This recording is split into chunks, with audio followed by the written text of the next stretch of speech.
115. Number 1, do government have plan to regularize SSA or contractual teachers? Answer, regularization process started and total 113 numbers of eligible contract teachers of Sarva Shiksha Abhiyan, that is SSA, as per scheme by notification dated 30/9/2021 have been regularized. Meanwhile, a case regarding regularization of Sarva Shiksha Abhiyan contract teacher is pending in the Honorable Supreme Court of India. Question number 2. If yes, then when? The matter is sub judice as stated in reply to question number 1.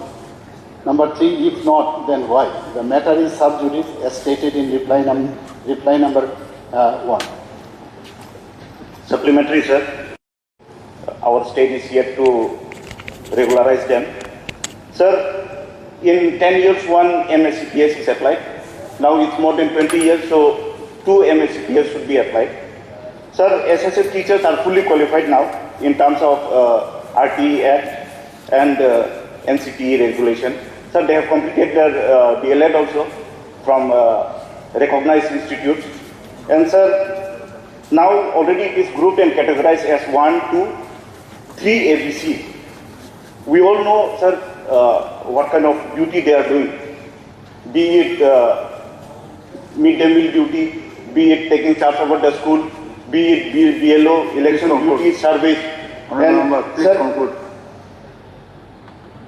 if our state withdraw SLP, sir, if our state withdraw SLP, I think our state will only need to bond 10% of their salary, as our state comes under special category. 90% of their salary must be borne by center, sir. And what will be the condition of the teachers who died while in duty, sir? More than 200 teachers please conclude. Have died, sir, because there is no die in harness scheme and there is no pension facilities also, sir. That's why I request Honorable Chief Minister to kindly withdraw the SLP and regularize, because they deserve structured pay, sir. They deserve respectful pay. They are doing their duty like regular teachers, sir. So I request to give them the financial security to withdraw the SLP, and not only SSA teachers, sir, all the other contractual teachers, be it vocational teachers, be it ICT, be it BRP, CRP, sir. They are doing their duty like regular teachers.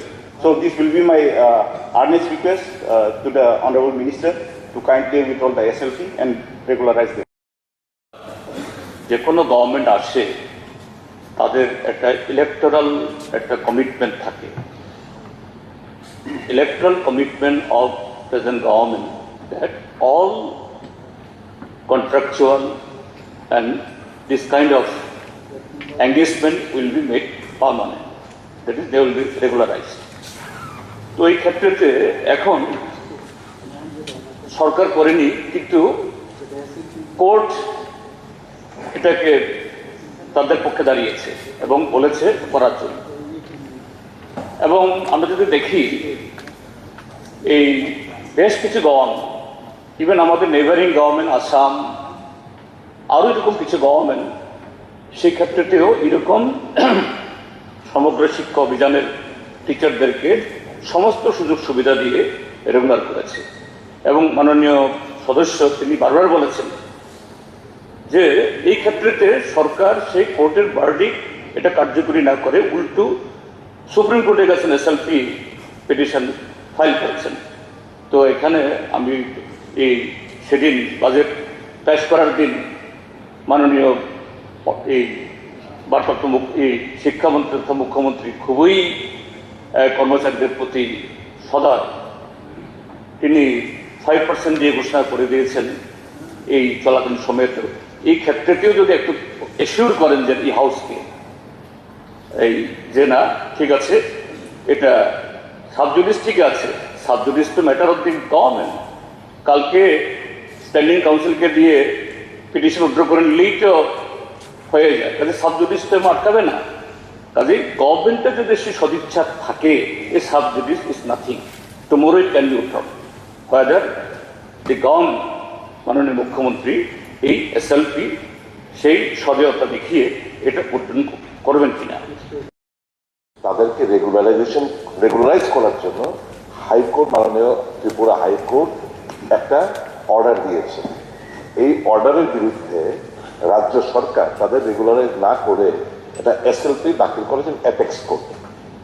এটার কথাই আমরা বলার চেষ্টা করছি যে ওটা যদি আপনারা রেগুলারাইজ করা হাইকোর্টের এসএলপি না করে যদি একটা আমাদের স্ট্যান্ডিং কাউন্সিল রাজ্য সরকারের তাদেরকে দিয়ে যদি এটা উইথড্র করে নেন, তাহলে তো অবভিয়াসলি এদের এই হয়রানিটা হতে হয় না।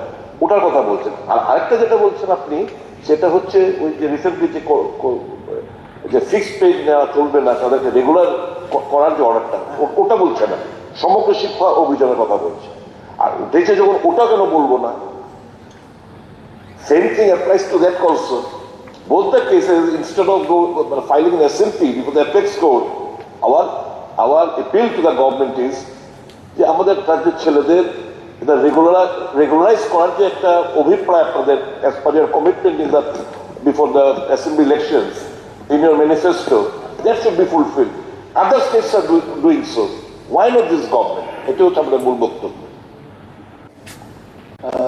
কোনটা ফিক্সড পে এটাকে বলছিলেন তো, কোনটার কথা বলছিলেন? অভিযান যে প্রস্তুত এসছে, হ্যাঁ, এটা এখন আপনারা মানে গভর্নমেন্ট এটা হাইকোর্টের রাইটটা কার্যকরী না করে এসএলপি পিটিশন করেছেন যাতে এটা যাতে কার্যকরী না হয়। তো এটা এসএলপি তুলে নিলেই হয়, না না, হয়ে গেল। এখানে আমার কাছে যে তথ্যটা মাননীয় অধ্যক্ষ মহোদয়, এখানের মধ্যে যে তথ্য আমার কাছে দেওয়া হচ্ছে সেখানে লেখা হয়েছে যে যে জাজমেন্ট দেওয়া হয়েছে অনারেবল হাইকোর্ট থেকে, সেটা কি দেওয়া হয়েছে, 23 দেওয়া হয়েছিল 23/2/2021। এখানে ওনারা বলেছেন একটা পলিসি অ্যাডপ্ট করার জন্য, এসএসের জন্য। সেই জায়গার মধ্যে আমরা একটা পলিসি কিন্তু আমরা তৈরি করেছি, দুটো কিন্তু দুরকম। সেই পলিসি অনুযায়ী যেটা মাননীয় বিধায়ক বলেছেন এখানে যে সর্বশিক্ষা অভিযানের সেই কন্ট্রাক্ট টিচার যারা এঙ্গেজ হয়েছে তাদের জন্য একটা পলিসি করার জন্য। তো এখানে 1, 2, 3 এবং 3-র মধ্যে আবার ABC এবং তার ক্রাইটেরিয়াও দেওয়া আছে as per direction by the honourable high court. সেখানে যে ক্রাইটেরিয়া ক্যাটাগরি 1-এ আমরা কী রেখেছি, সেখানে রাখা হয়েছে সর্বশিক্ষা Abhiyan contract teacher who have qualified in the Tripura Teachers Eligibility Test, that is TTET, and have not joined as regular teachers still 23 to 21, অর্থাৎ ওই যে জাজমেন্টার যেটা দেওয়া হলো, and have not joined till will be regularized। একটা 2 নম্বর বলা হয়েছে সর্বশিক্ষা Abhiyan contract teacher who were appointed on or after 3/9/2001 but prior to 23/8/2010 with the minimum qualification in accordance with NCTE regulation 2001 at the time of recruitment will be regularized। এবং 3A, 3B, 3C এখানে দেখা গেছে যে total 113 জন মাত্র Sarvashiksha Abhiyan contract teacher they have been found eligible for regularisation, এবং তাদেরকে কিন্তু আমরা রেগুলারাইজও করি। কাজেই এখানে তো ঘটনাটা হচ্ছে হাইকোর্টের নির্দেশ অনুযায়ী কিন্তু আমরা সেটা করেছি। এই তো আমার কাছে এই রিপোর্টটা আমার কাছে আছে। আরেকটা আছে যেটা টেটের যেটা ফিক্সড পে, সেটা কিন্তু আরেকটা এসএলপি যেটা আমরা করেছি। এখন এইটার বিষয়ে যদি বলেন তাহলে আমি বলতে পারি। আমি বুঝতে পারছি না এখানের সাথে আমার কাছে যে দেওয়া আছে এখানে কিন্তু আর কোনো আমার কাছে তথ্য এখানে নেই। এতটুকুই দেওয়া আছে যে 113 জন মাত্র এলিজিবল।